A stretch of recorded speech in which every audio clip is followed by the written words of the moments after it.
Hello everybody, welcome to today's talk. I'm a little bit late. I had a few small problems there with tech at the last minute, but fingers crossed it all works okay and that you can hear me and we'll have a nice seminar. So let's go to the slides and I can work from here. So the title of my seminar is Learning My Lessons, Pedagogy Evolution within a Quality Teaching Framework.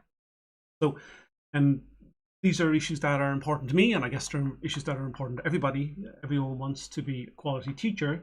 So, and I try to improve the quality by looking at my pedagogy, looking at my assessment, looking at my curriculum, and performing some kind of evolution over a yearly cycle. So before I start though, I need to have some thank yous. So I'd like to thank Alison Hood and the Office of the Dean of Teaching and Learning for inviting me to present this seminar. It's been a while coming. I've been procrastinating, so sorry Alison, but here it is. I'd also like to thank Gillian Chee. Of course, she's provided wonderful support with poster production, dissemination, and really she's always been there to answer questions, which has been helpful. I'd like to give my thanks to my head of department, Joe Timoney, for his continued support and encouragement, and my CS computer science colleagues. They're critical, challenging, and brilliant. You know, they ask all the hard questions I'm not prepared to ask myself, and I need that. So, and also my colleagues across all faculties have been inspiring, and I love the way we always manage to find some common ground. You know, it could be any subject, we still have the same issues. I want to thank my students, past and present, and they really keep me honest. They're supportive, critical, and they're understanding, and they're the reason I love teaching. You know, and finally, I'd like to thank my laboratory demonstrators, and in particular my head demonstrator, Benham Faji. Without Benham's support, most of the changes just wouldn't be possible. It would be fantasy. So thank you. Right, so that was section 0. So now let's have a look at section 1. And you know, I'm an academic, so all the theories are really important. And really, I'm not going to talk about all the theories. I'm just going to talk about the theories that matter to me. And I'd also like to thank you, of course, for coming along to the session. I hope you get something from it. You won't get something from all of it probably, but maybe there'll be bits that will work. So my biggest issue with the theories in education, theories in learning, pedagogy, assessment, education technologies, all that stuff, is that there are just so many of them. Okay, if you take theories of learning, there are around 5 main ones. Okay, depending on what you read. Sometimes there are 9 or maybe 15. If you try a search yourself, you'll see that, you know, this is often the case. So there's 7, I believe, in ed tech alone. Maybe there are fewer of relevance. What happens then when we start thinking about frameworks, we start thinking about methods, and then all the contested stuff that goes on. You know, no one is happy or agrees with anything in education. That's good, of course, you know. But all the theories tend to be contextual. Okay, so for example, if you're going to be working with children or adults, things will be different. Theories will be different. Individual differences are important then as well. What works for children won't necessarily work for adults, and vice versa. And what works for adults won't work for other adults. And similarly, what works for one subject area doesn't always work for another subject area. Teaching is hard, you know, and if you want to think about it theoretically, it's even harder. You know, I'm in awe of these researchers in education who, you know, are theoreticians. So we have to consider the theories, principles, models, frameworks, methods, practices, and praxis of whatever, education, teaching, learning, pedagogy, whatever you want, whatever you feel is. But it gets complicated. Anyway, for me, it's complicated when I try to conduct some educational research, and it takes practice, and I've been practicing for years, and I'm still not there. So, you know, all we can do is do our best. So when we talk about quality, you know, we end up thinking about best practice. So we have to think about best practice when it comes to our curriculum, our pedagogy, and our assessment within this theoretical context. I think it's really critical that we understand theoretically what we're doing and why we're doing it and how we're doing it. So that helps us understand, and it helps us progress. It helps us evolve. You have to start with something. You have to understand you and your pedagogy, and or quality just won't happen.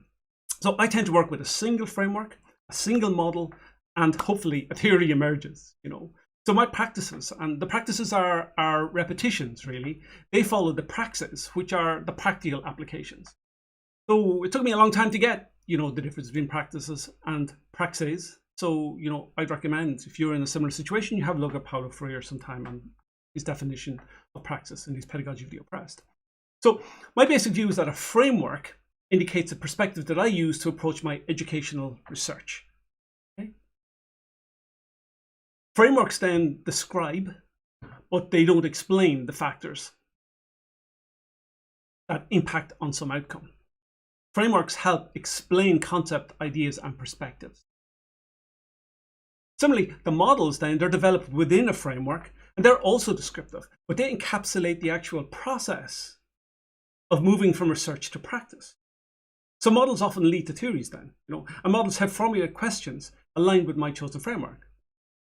So theories describe and explain. They're not descriptive like frameworks and models, and are testable and help predict which factors influence outcomes. So I start with a framework, I develop a process within that framework, and then I try to theorize around that to look for some outcomes.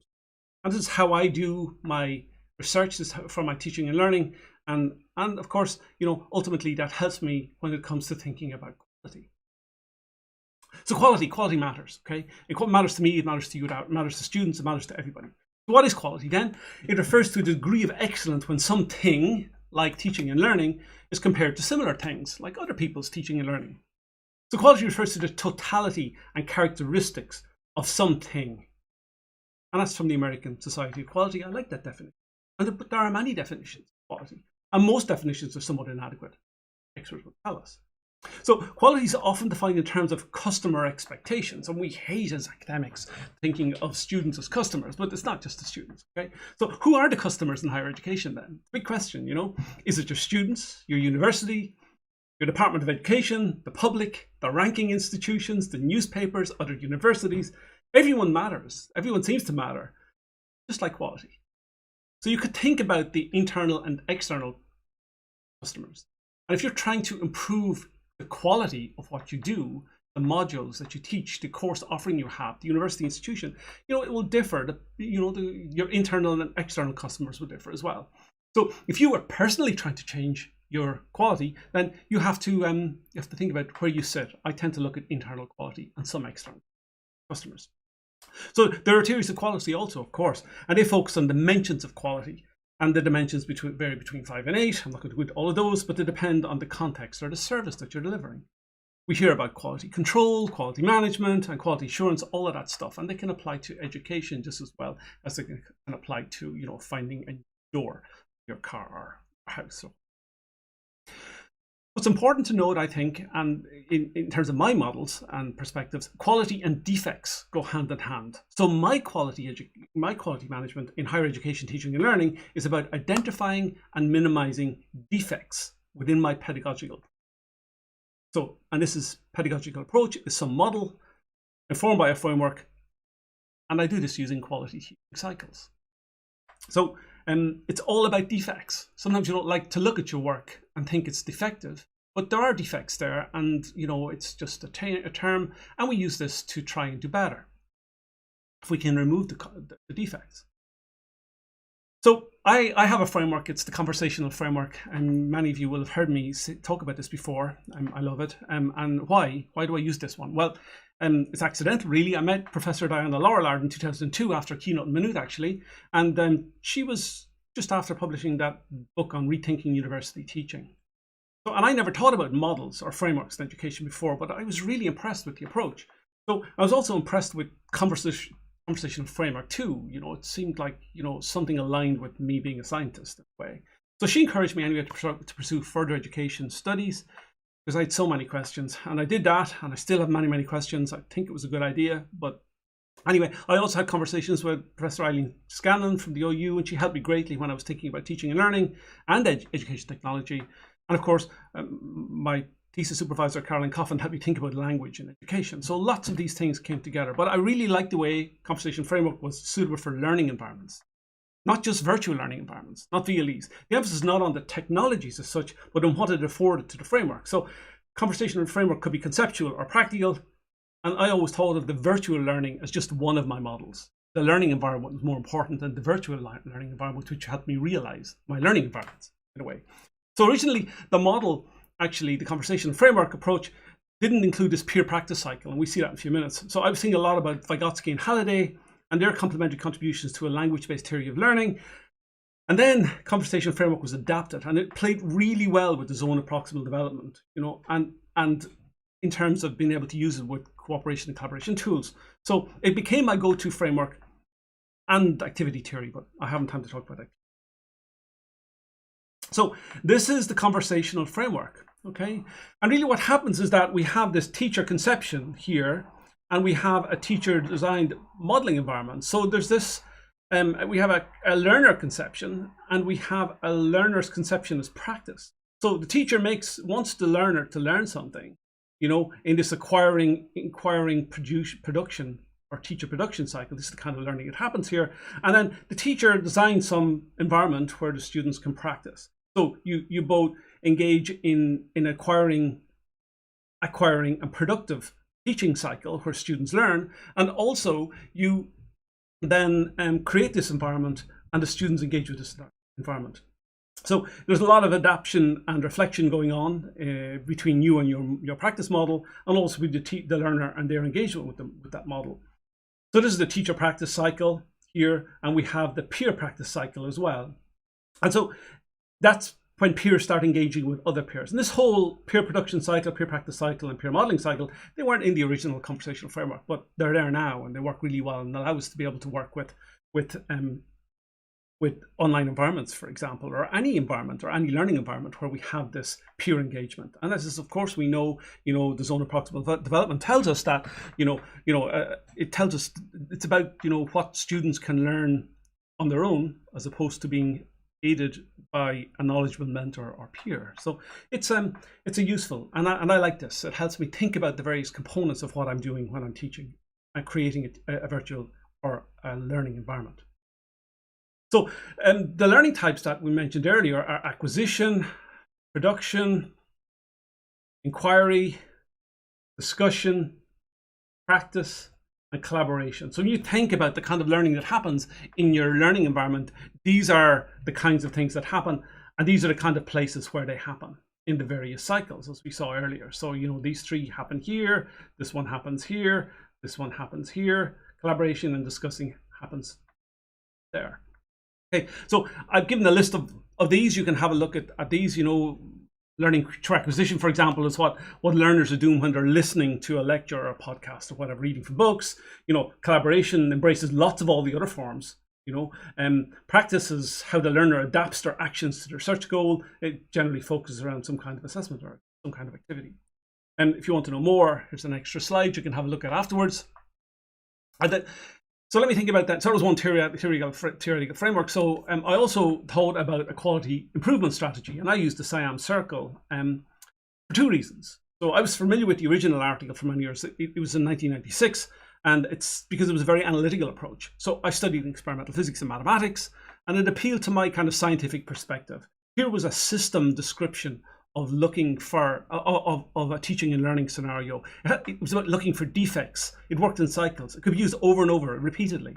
So it led me to consider my teaching and learning approaches as this kind of dynamic system that evolves over time. So I could, for example, inject known or well-described changes into the system and perhaps associate the changes to the system, or I call them the deltas, with some outputs corresponding to those changes. It was appealing mathematically. Okay. So, for example, I was thinking always that, if the quality is a function of teaching, and it has some teaching and learning function that has your curriculum, your pedagogy, and your assessment in here, then what would happen if you made some change to the pedagogy? So I was fascinated by all these scenarios. So, because I really wanted to see if I could give more demanding and authentic assignments or assessment and didn't have a reduction in quality, and that would be really good. So the SIAM circle looked like a really good fit for me because it was the way I thought about everything. So what's important, I guess, here is that both for the conversational framework and my models and my quality strategies, there was no theoretical initial research by me, okay? And the research came a little bit later. And so everything became a little bit more complex. I realized that, there are lots of measures of quality, and the changes that you make in the curriculum, for example, or changes you make might lead to quality improvement, but actually might not in one area, but not in another area. So anyway, we have to think about different indicators of quality, and we'll still see about that later. But SIAM works for that too. So in practice, I use this SIAM circle as a quality improvement, a practical quality improvement for my teaching and learning. Okay? So it's a never-ending process of elimination of defects. And again, as I mentioned, it was introduced by Ian Howe and a group of 6 students from the University of Wisconsin in Madison. The practical iterative process involves studying the current situation, identifying the vital problems, acting on problems, and monitoring progress. That's it. It's not complex, really. And this is the cycle. So it actually also includes this continual improvement system, or the CI system, which consists of 3 components. And my implementation of this differs slightly from the one in the original paper, but it shows the current situation. We have this dynamic progress chart, and we have an experience database. And these help you with your improvement and your quality.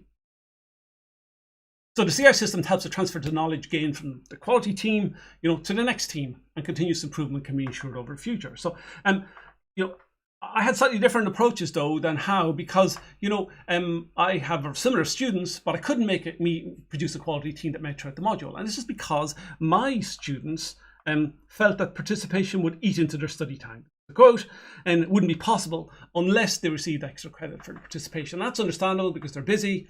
But in Howe's case, he gave extra credit towards their final exam, even though it was informal, it was voluntary, and he said he wouldn't. But I suspected the participation of students ultimately involved a lot of work, so hence there had to be some kind of reward. So I couldn't do this in a fair way, so I was the quality team. But I ended up using feedback from CELI, the student learning experience, feedback from student reps, individual students, graduates, colleagues, self-evaluation, lab demonstrators, tutors, colleagues, just everybody to help identify defects. So, and the cycle continued. I did this over about a 5-year period, and it seemed to work okay for me anyway. So hopefully it will work for you. But something that Howe tells us, of course, and it's obvious, really, that there are 3 broad areas that affect the quality, and those are the content of the course material, okay, and that's the curriculum really, the delivery of the course material, that's the pedagogy, of course, and the evaluation, the assessment. And each of these have associated defects that need to be identified.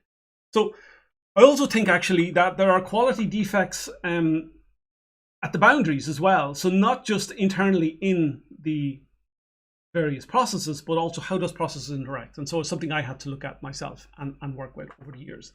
So when I think about quality improvement, then I consider how each of the elements combine in terms of an overall quality improvement. So I might have a first-class pedagogy.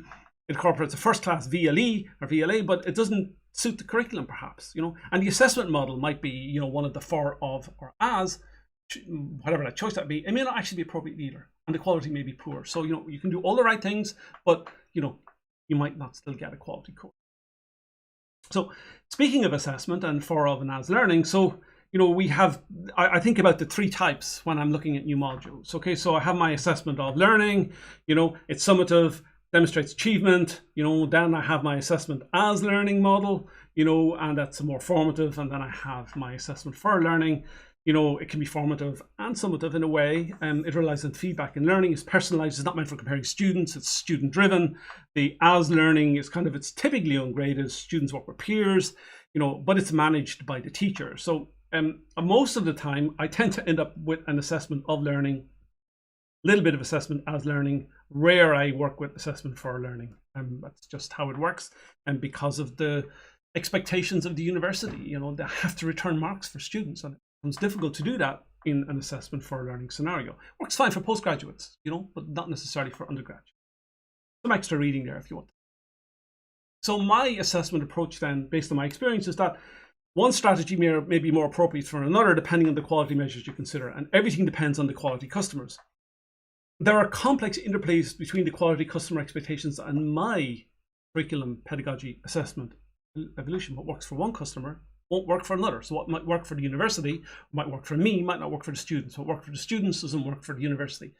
What works for me might not work for employers, and so forth. So it's tricky, I remember at one point when I had 100% CA user experience module, it was highly controversial because the students all got high marks.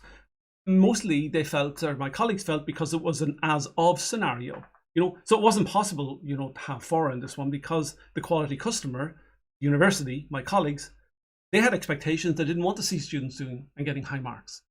In many cases, it seemed okay that students could do a highly theoretical or mathematical module and get low marks, and that was acceptable. But they couldn't do a module that had a different kind of assessment, that, you know, where they worked hard all year with CA and got high marks. It just seemed inaccessible. So I thought they were doing well, but my colleagues felt that the quality wasn't correct. My external examiner was delighted, but that's another story. So the kind of learning outcomes and the expectations for a module will determine if one strategy or a blend of strategies are appropriate. So I mostly use OV in my 50% CA web development module.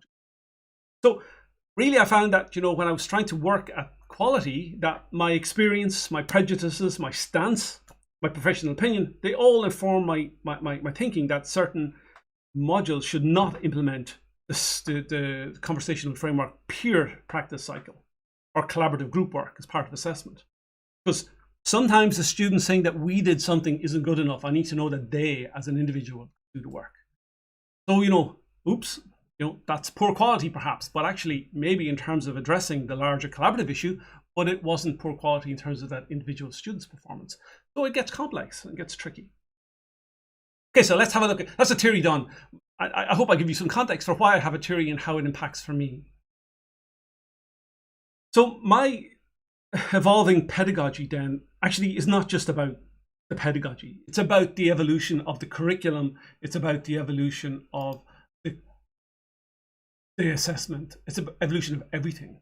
And, you know, when I make a change to my curriculum, and, you know, computer science, everything changes all the time, then my assessment strategy needs to change. When they change, I change the pedagogy. When my pedagogy changes, I have to change my assessment strategy. So the whole point of this is I need to be controlling of all of this. So I try not to change too many things in a cycle. So I base all my changes on the SIAM circle. I study and I inspect, and the ACT phase is really how evolution happens. So I look at what's happening with my module. I base it on feedback. I look at the defects, and then I decide how I'm going to change those defects and how I'm going to minimize those defects, and then see what happens, you know? And that's what monitoring happens. Sometimes the monitoring tells me this is not working, so I need to reverse the cycle. And I do. I change to change, you know, and that's okay too. Don't be constrained by the principles or the processes that you have put in place. You know, don't give yourself a stick to beat with. If it's not working, stop doing it. You'll notice perhaps I used the word stance earlier, and that's a pedagogical or critical stance, and that relates to the type of position taken, the role assumed, the image projected, and the type of social behavior performed by a teacher in their learning interaction with students. So my stance, I like to think my stance is effective relational. So I'm a supportive teacher, but I see from the feedback that some students perceive me as didactic. So, hey, maybe I am, I don't know, but I would like to think that my pedagogical position follows stance. So if you know your stance, it will help with quality. So my position centers on this core belief that students have the capacity to learn, promotion of critical thinking, all of that stuff. And you can have a read of that afterwards, but it's a work in progress. What's core, of course, is your teaching and learning philosophy, and mine centered on authentic learning and enculturation.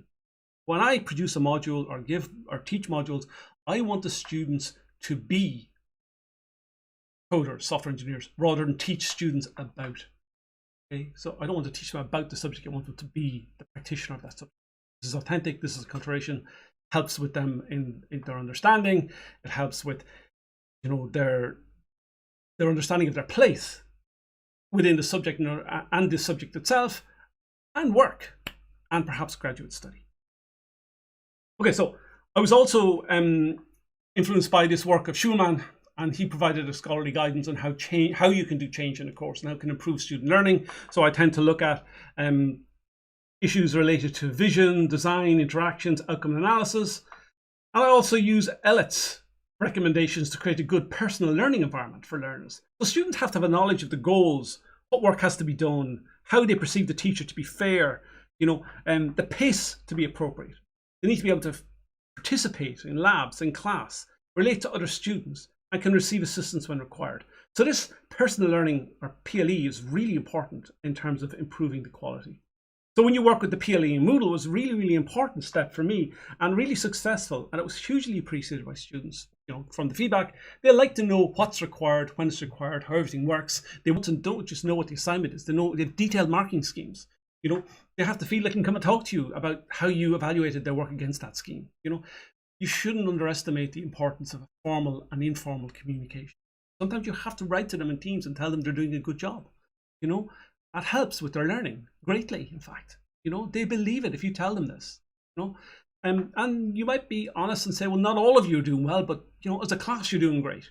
And students like to hear this and need to hear this. Okay, some theory. You'll notice that a lot of the references tend to be old, in the 90s. I don't mind stuff. It's okay. Okay, so here's how it works for me. I'm going to take you through one particular subject. Okay, so I make one large, CS230 is a module that I give on web development. Okay, so I usually make one small and one large change based on my study and monitoring. So I started with 2 lectures a week and 7 assignments, and I inherited this module from a colleague and based on my module and their approach. Because we had external repeating students, and they needed. I wanted to make more changes, but I couldn't. So I used to cover a lot of theory, but the technologies were outdated. So web development models are changing all the time, and the module was good. It worked with legacy technologies, a lot of group work, but the students couldn't actually perform modern web development. And I saw this for my project students. So this is a 2nd year module. When I get to 4th year, they still couldn't actually develop. They were getting high marks in the module, but they couldn't actually code. That was important. I needed to fix this. So I've always recorded my lectures. So, for a decade, more than a decade. So when these become when they became available after a lecture, it became a novelty at first. No one else was doing it. But so now I use the technology to support my learning environment in some kind of blended format. So what I decided to systematically do was, over a period of 5 years, I completely changed the model curriculum to reflect the industrial practice and standards. I changed the way I deliver the content and how the students engage with the content. I changed the way that I assess students, and now students engage authentic and incremental learning. Students have choices in what they learn and how they learn, and students' expectations have changed. They want this new model. They like this new model. Assessment, for example, can be personalized, and it can be personally challenging. Students gain assessment credit at different rates, and they can safely make mistakes and correct those mistakes without penalties. So these are all the kind of quality things I've introduced. Help them become better learners and help their learning. This assessment was crucial, really. So, for example, I give students the opportunity to gain extra credit. Okay, they need to get extra credit sometimes. Some students, and we'll talk a little about this when I talk about ego. Some students want to find it's hard. They don't want the assignment to be easy. They want to be stretched. And if it's too easy, they'll just disengage. Sometimes their ego gets there. They want to be challenged. So I give them the opportunity to do extra work and get extra credit. Ultimately, the CA credit, continuous assessment credit, is capped, but they like it. They want to do that because it helps stretches them, helps their understanding. On the other end, I have students who, take a longer time to ramp up. So the first assignment, lots of students fail because it's a shock to them. It's a real culture shock, perhaps, on new things, new languages. So they feel they failed. So I have lots of these 5 credit assignments that they can do over time, and then they can, swap out the one that they failed with one that they do a little bit later, equally difficult, perhaps even more difficult. But they can get their credit, at different times. They can make mistakes, see where they made mistakes, learn from those mistakes, and not be penalized. And that's really important for the students. It's about feeling safe. It's about learning from your errors, and working from them. And, it took a bit of time to try to figure a way to do this that was good, but it worked out okay for me. And I think it's worked out okay for the students. But it meant I had to change the way that I did my pedagogy then, and how I deliver, when I deliver, the kinds of things, material I deliver, the supports that I give, and so forth. And my expectations of them, will be at the end of the year, and also at various points during the year. But, students learn at different rates. And that was something I needed to think about. So, for example, if we think about the personal learning, this personal learning environment, so it's really important that the students, have clear topics about what they want to do, and this works really well for all the students. So now we just have a weekly topic, and there are different ways we can look at it. There'll be live lectures, pre-recorded online lectures, topics, examples, demos. Everything sits within that. And then at some point, then they'll have labs and they'll have assignments. They need to know when the lab is, what the assignment is, how well it works. The release date, and the labs that support that, and the lessons and lectures that support it. They need to understand how all of these credit can be combined. Students really need this, and they need to know details about when everything is happening and when their supports are available, when you're available, all that work. I know not everybody does this, and I know a lot of people do this, but I found a way to make it useful for the students. I give them all this on day one, so they know what's happening. It can be overwhelming, of course, for some students, but a lot of the time the students like this and really enjoy this, having this. And they come and tell me, oh, I know exactly what I'm doing, when I'm doing it, and so forth. And it helps them feel good about their planning. So what are my quality measures? Okay. So my quality measures, that relies on who are my quality customers. And how do my changes over the years lead to quality improvement in the different measures? So I think sometimes as students as quality customers, so they have to feel that the expectations that they have are accurate, and the pedagogy and assessment schedule helps them actually achieve their best result. They need to know that if they work, they achieve. If they don't work, they don't progress. Quality course meets their expectations with mark, work, preparation, interests. We have the university as a quality customer as well, and at a basic level, the university is interested in quality in terms of progression rates, and the collective achievement. It's also interested in comparison with offerings from other universities. It's interested in reputation as a quality measure. It's interested in intake and student perspective. They're all important. They want the students to do well, of course, but they have different perspectives. Industry as a quality customer, most of our students walk into jobs, and they need to be able to do this. So the industry wants employees that can solve problems. Now, this is a bit contentious, I guess. The industry wants employees that can solve problems and code solutions. They want excellent and knowledgeable coders and software engineers. Excellent employees don't just get 40%. They don't get 40%. No employer wants, a coder that consistently over 4 years gets 40%, which is a passing rate for the university. They want 70% coders who can problem solve. No one wants to hear that 40% is not good enough, okay? No one wants to hear this. I know I'm saying it, okay? And it's good enough to pass and progress, but it's not good enough to get you the best job or a good job, right? That's the reality of this. But you pass with 40%. So here's an issue around quality, that's difficult. So myself, I have to think about me, I'm involved in all this as well. And I want the learners to achieve their best. I want them to be prepared for further education industry. I'm interested in authentic learning. I want the students to be hitting 70%. So my top quality measure is improved individual student performance, not just a passing, but excelling based on an authentic learning experience. So that's what I'm trying to get them to do. So implementing this SIAM circle meant that I had to continually study and monitor without the aid of a quality team. But, everything I did and all the changes I made were recorded in my teaching portfolio. And then these recording issues drove the changes, which were monitored over 5 years, 4 years, and 2 years for the different courses. And my continual improvement cycle database is my teaching portfolio. It maintains the state. I know why changes occur and how they occur and the impact. So what I want ultimately, so I'm going to tell you what the big thing for me, of course, was ultimately, I wanted to be able to move my normal distribution from centered around 50% to 70%. I want to get more students up into that upper tail, okay? So I produced all these spreadsheets that combine summer and autumn exam results. And also the CA results, and I created these relative frequency distributions for comparison. So I monitored the CA improvements over time, and then given that the CA became more difficult than authentic, to see what would happen. So the following slides then show you the SIAM circle that I would have had. I'll leave them so you can read them yourselves, and also the relative frequency distributions for student attainment. Sometimes the frequency distributions are the same, but that's fine because of what was changed. So I maybe made something more difficult and the students weren't doing worse as a result of it. So it's okay if an assessment comes more authentic, and an adaptive pedagogy means that students perform well or slightly better. If they start performing worse, then I have to think about this. So I'm still investigating the data from this longitudinal study. I'm happy to share it with you, of course, but my analysis is still rudimentary, and it's just one quality measure. It's just this one measure, me, quality.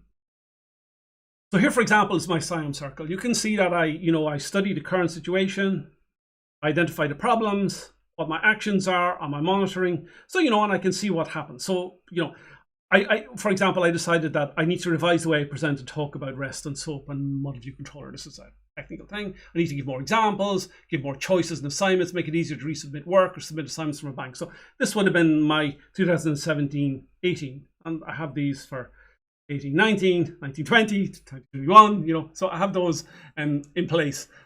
And you can see all of these, and we have some actions. So the actions then are, so these essentially are my defects, and the actions then tell me how I work on those defects. So ultimately I end up with something like this. Remove me from the picture, and you'll see that, you know, I hope that this is the final examination over 5 cycles for 2017 to 21. So I started with this, you know, where I have this curve here. I have 2018, a little bit more changes, and I'm 2019 start to shift my peak up here. 19, a little bit of a peak shifting towards the 70s, and it's flattened a little bit last year. So but I have a lot of students here. You'll notice, of course, in terms of quality, that we always seem to have around about the same number of students who just don't engage, do not pass this module, regardless of what I do. Okay, that's a different quality issue, which I'm trying to look at. You know, it's a complicated one because students come in and they can't code, you know, into second year. Students are here and are carrying modules. There's all sorts of administrative issues as to why the student can be there or are there, you know, but they're still not able to do the work, not really prepared for it. You know, they're not prepared. There are also students who have difficulties with the learning, regardless of my approaches and pedagogies, you know, and there are students who will have difficulty. If you look at my continual assessment, you'll see a big move to this numbers of students that have higher CA marks, relatively. I'm fairly happy with some of these, you know. It's not too bad, you know, they're still getting that. And this is their overall exam performance over that period. So, you know, I do this kind of work and it helps me and give me some insight into a measure of quality, not all measure, all quality. So one of the things I looked at was, I was interested in, you know, practical things that I was working was I moved to lectures and lessons. So I've always, as I said, I've always recorded the lectures, you know, students like this, but, you know, they're too long. You know, and we all know this now, but, you know, I started doing this about 5 years ago. So I decided to chunk my material for a course called CS280, pre-record everything. Huge undertaking for me, but the students liked it, okay? The lectures were supported by labs, and this module was 100% CEA, 100% online. It was self-paced, it had all of that stuff. It used authentic learning and had an assessment as learning approach, lots of group work, peer evaluation.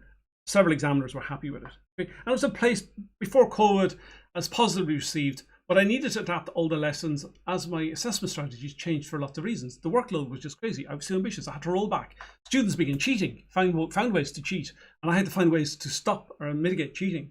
You know, I assumed, to be honest. And again, you know, there were all sorts of quality. I wanted to improve my quality. So initially, these lessons were just mini lectures, and they worked for the topic. But I wanted to see if I could utilize the format for other modules I was teaching. So that was a useful thing to do. So you can see that, you know, all the lessons were here. They're H5P lessons, you know, they were gamified, you know, so you couldn't get access to this lesson unless you'd done this second lesson, unless you'd done the first. You couldn't get the slides unless you'd actually passed the quiz, all that kind of stuff. You know, there were ways to, you know, so they had to force them to watch the lesson, for example. You know, for later on, you know, I had all sorts of lessons which were just available on YouTube, and, you know, they were restricted only if I made them available when I needed them. They're much clearer, much nicer. Or one large lecture and 50-minute lecture, much smaller set. So all of my pre-recording and recorded material is done using ScreenFlow. So I perform all this rudimentary editing on the sound, mostly, but generally don't post edit any of my content. So because I think live recordings are more authentic. So pre-recordeds are single take recording. So if I make a mistake or restart, you know, it can take hours to create a set of recordings that I'm happy to share. Not a good idea. So I generally add intro and outro videos. I made these using Keynote to my lessons, and I host using YouTube and add all the metadata afterwards. Students need this metadata so they can find things. So I tend to live stream to YouTube for my 50-minute lectures. You're at one of them, and it saves the recording. I can add the meta information and all that kind of stuff. Students can ask questions, and you can see that live chat is there, and I tend to monitor live chat that I can see this. And, you know, I can engage with the students through lots and lots of ways. So for example, I can show this kind of thing to the students, as well, and I can engage and work with in an interactive manner using this way. So nowadays, all my lessons tend to be have accompanying their workbooks, and these are encoded in Markdown, and they include programs and the lessons. They all sorts of look at me working through examples, and the students can download all the files, all the demos, and code along with me as I'm doing this work. They're about 10 to 15 minutes long. The lessons are well received, but I can tell from the YouTube analytics that not everyone watches the full lesson. Even 10 minutes is too long for some students. Okay? And students do like the workbooks, and sometimes they download the videos, and the feedback is positive, and sometimes they find errors. I put errors in there to see if they'll find them. They do, and they tell me, and it's great fun. So here's, for example, of one of my lessons on Markdown. So I should be able to show you one of these actually quickly if I where is it? Find this.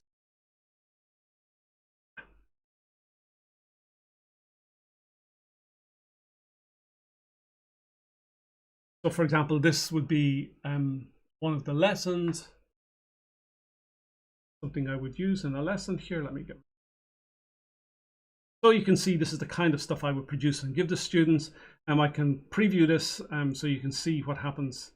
And I work through this lesson and record the lessons. I make changes to the code, and then I copy and run the code. So students copy and paste. So these are nice workbooks for students, and it works very well. And this is the kind of thing, there's references.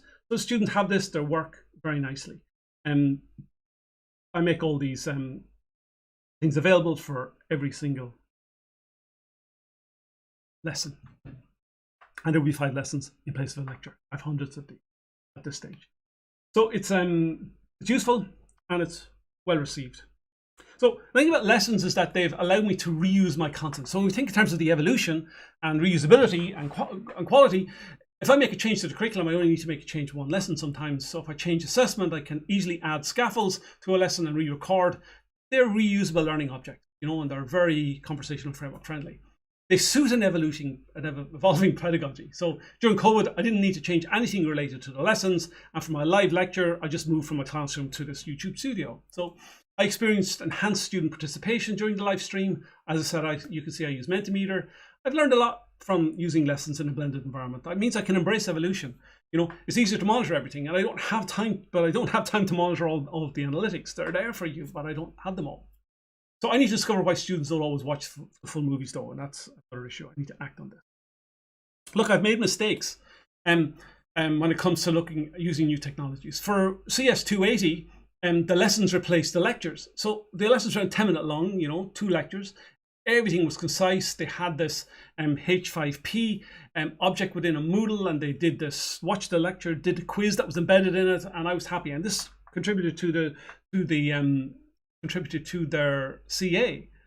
But I found out that it was possible to break in and hack and cheat. So if I look at this lesson here, let's look at the first lesson here in week 1. Let's look at this lesson here.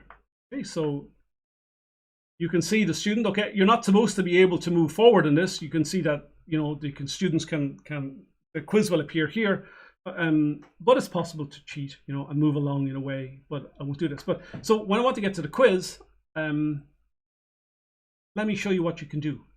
So if I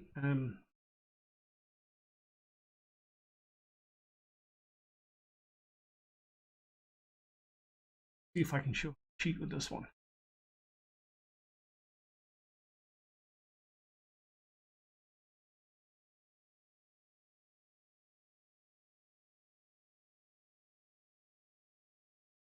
Okay, so if I go and open up the JavaScript console here, and if I copy, let's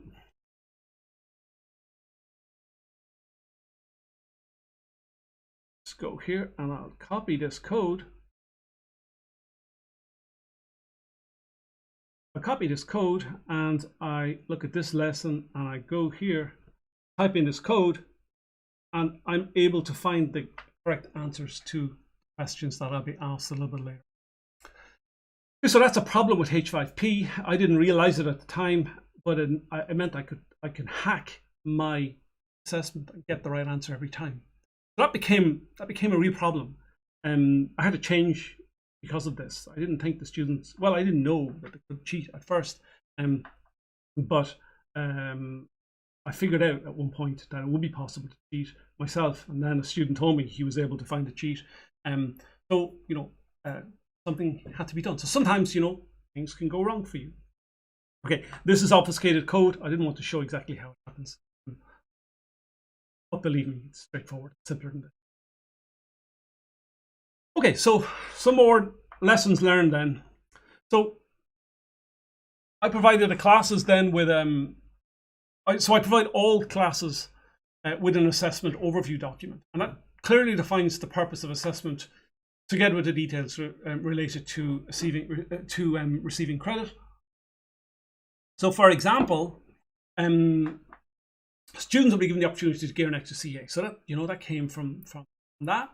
The 5 credit assignments are allowed to students explore concepts and topics and fail and not be penalized. Students cannot engage with or complete the assignment. So I have accommodated certified illness always, but there were other issues for me. So for example, I once asked the students about this yoga training app, and it uses images that one student, found offensive, and that was the word they used when they wrote to me on religious grounds. So they wanted to let me know that they couldn't actually engage with the assignment, but that they weren't complaining. They just said they weren't going to do it, and they just wanted to let me know why they weren't going to do it. So I found a way to make it work for them. I gave them stick yoga positions, and it was happened they were able to participate. But sometimes you've got to, deal with the individual, and work with those and listen to the students. And it was nice that they felt they could come and tell me, and we found something. I also find regularly had to accommodate assignment changes for students with learning difficulties or differences. So, and it's about being fair, so sometimes students are not able to participate in group work, just cannot do this. Sometimes they need more time. Sometimes they don't understand. Sometimes they find a particular assignment you ask them to do distressing. They may have ideological objections. So I always try to find something that will, be comparable and something that will work. But I work with the student, to see what works for them. The beauty of doing this, of course, is that, they feel a lot happier, I feel a lot happier, and I often end up in that situation again, and I'm able to say to a student, well, look, will this one work for you?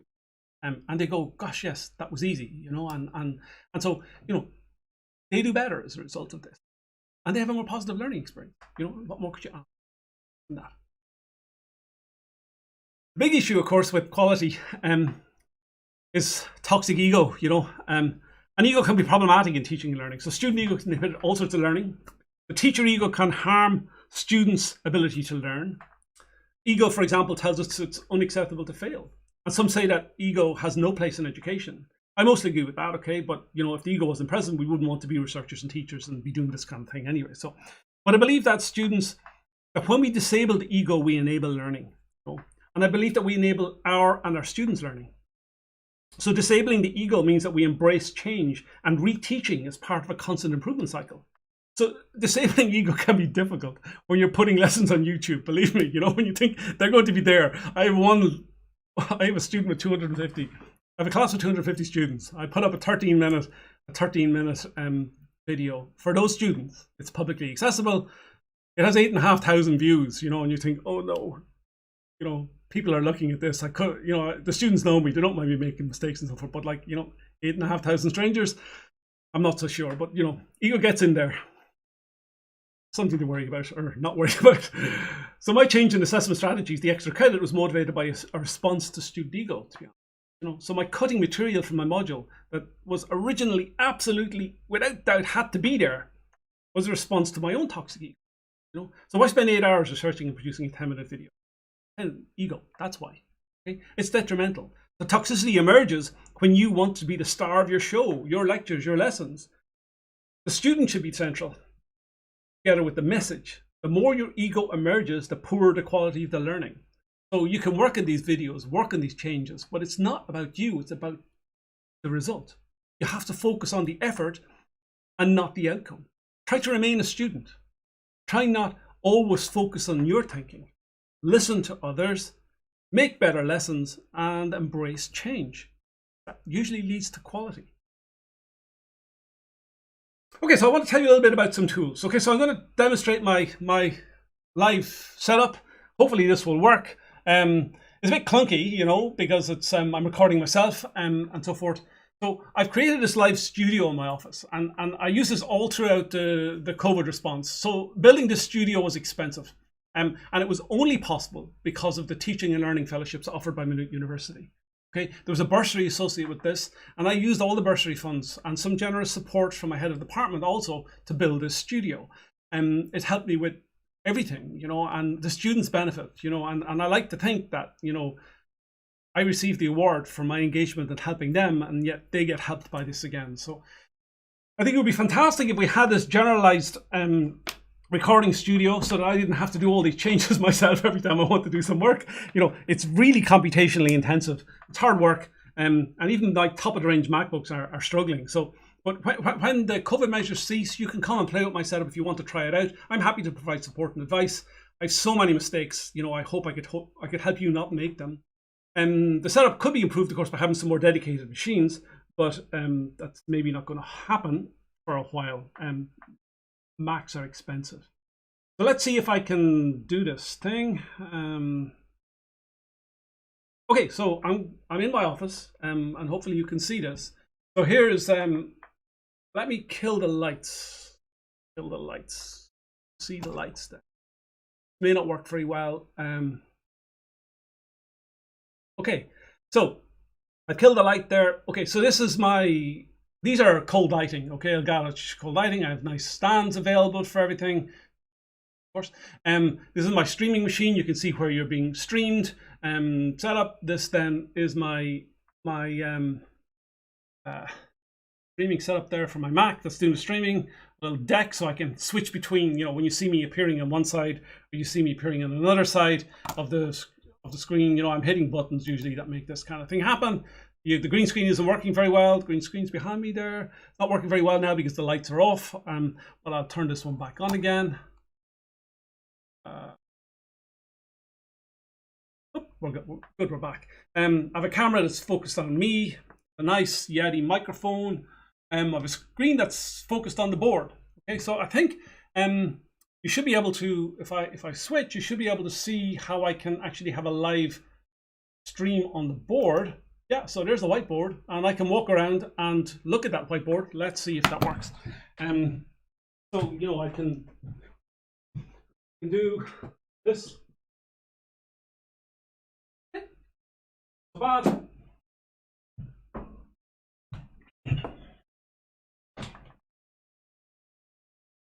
So I can come back here, and this is my Mac that's doing the presentations. There's many monitors here, of course, depending on which Mac and which ones I'm using.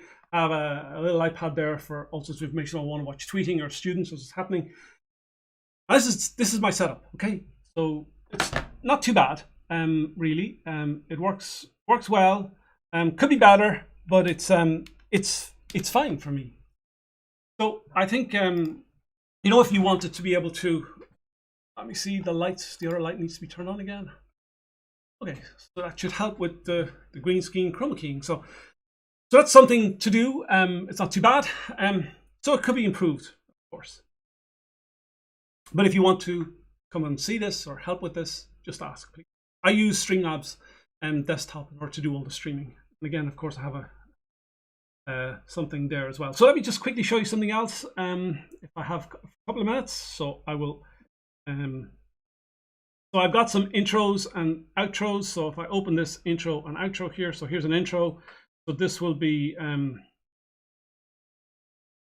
something that I've made for recording my lessons. So, you know, you can look at this if I play this with Keynote. So I have these nice intros and outros that I put in the front of my lessons. Okay, and I have an outro as well. And so I can actually let me just export this to a movie. So there we go. That should be exported as a movie. Will be in a second.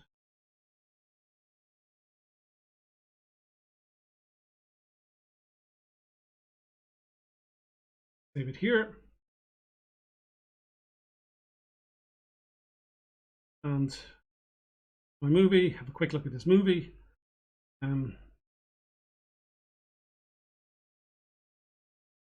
Outro, it looks nice, you know. So what I can do is I can use ScreenFlow to record something fairly straightforward. If I can find ScreenFlow. Here's ScreenFlow. And I'm going to create a new recording here. This is a demo version, so let's record something. So I'm preparing to record. So this is me recording something. I'm just going to show this, and I'm now finished recording. So once I've finished recording, so here's my recording, and I can insert then my, don't mind this, it's just a demo. I can insert my intros, so I can choose what I want to insert. And I can just go back to my desktop, seminar, intro, open this one, and you know, I have this. It's longer than my actual recording. Move along here. Put the recording to be after, in front of my intro here, you know, and I can do something like play. I need to fix it so that it fills the whole screen. Looks a whole lot better. And then my video can start. So you can top and tail your videos. They look nicer, it's nicer quality. And it's something I'd recommend you do. So you can do this with all your software, whatever software you use. As I say, I just use ScreenFlow. It works nicely for me, and I'd certainly recommend something along those. Okay, it makes the stuff look better. Other ways you can improve the quality. Listen, thank you for attending. I appreciate that. It's good to have you here. I covered a lot of material, I know. I talk too much, probably I talk a lot, and maybe it was a bit too theoretical at times, but you know, you really, I feel that quality, you know, doesn't happen unless you've got some theoretical framework in there. I wish I had time to talk about my reflective practice and the quality improvement in relation to student writing and projects. We can do that some other time. But thinking about quality for me has been quite transformational. It changed me, not just my material. I'm very interested in teaching effectiveness and quality teaching improvement cycles. They're good models, really, and particularly the University of Newcastle's QT model. I'm going to be investigating that next year myself. So if you're interested, it's an invitation in collaborating on an implementation of the QT model, please contact me. We need a few teachers and their students to investigate the impact of these quality teaching rounds, you know, from the QT model, and I'd like to do that. Nice. A final thought, though, I mentioned it earlier, is don't be constrained by your own decisions. Okay? You may have worked hard to implement something that you believe should improve quality, and you find it doesn't work out the way that you expected. But don't persist with the change then. You know, roll back, reflect, try something else. Don't despair. You're doing a good job, you know, and the students realize you're trying. So even if you're thinking about evolution, you're doing it great. Okay, so you should enjoy your teaching. It's transformational. The quality will come.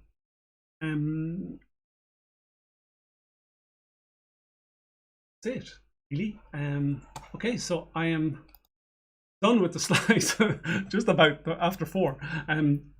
Good for you, you're still here. Thank you. So you can ask questions in chat if you wish, and I'm happy to answer, or you can mail me, and we could leave it there. But I'll stay for a while and see if there's anything that might interest you. Thank you very much.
Just while there are a few of you still in the channel, and thank you very much for the kind words.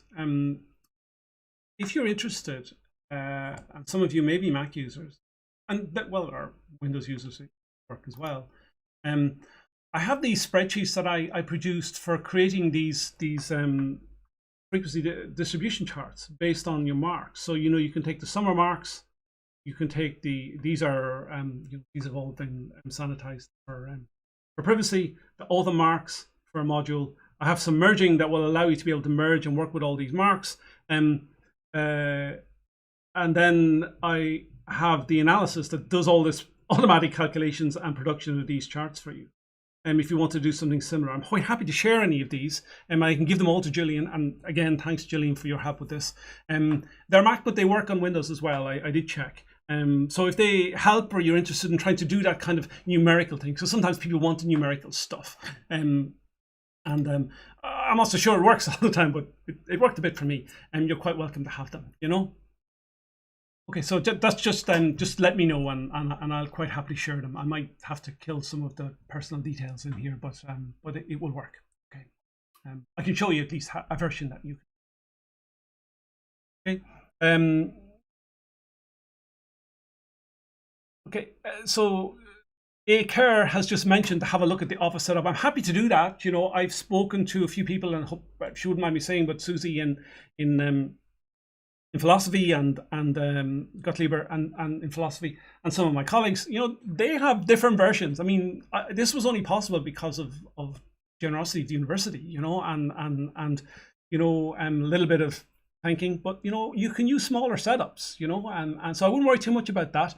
And if you want to figure out how to use it, honestly, I'm quite happy to sit down with you and talk you through how to do something. You could come and play with my setup. That would be good. Happy to do that. Okay. Yeah, get in touch.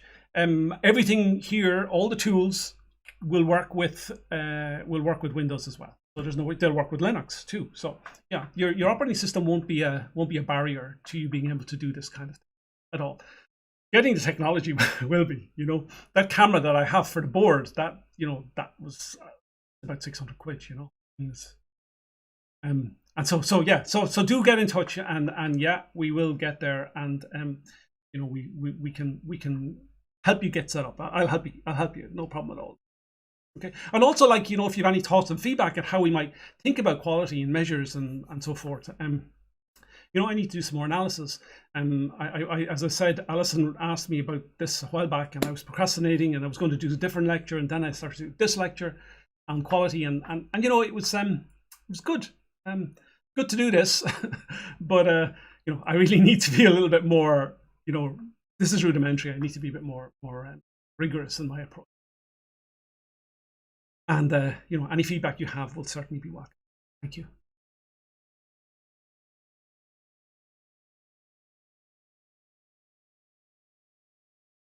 Okay, so I think we're a little past the time. We still have some viewers. They're leaving now. I can see this, but do let me know if there's anything you'd like to have that's a little bit more detailed, or you have any questions. I enjoyed your company, and thanks for the positive response. Have a great Christmas, and I'll see you in the new year. Bye bye.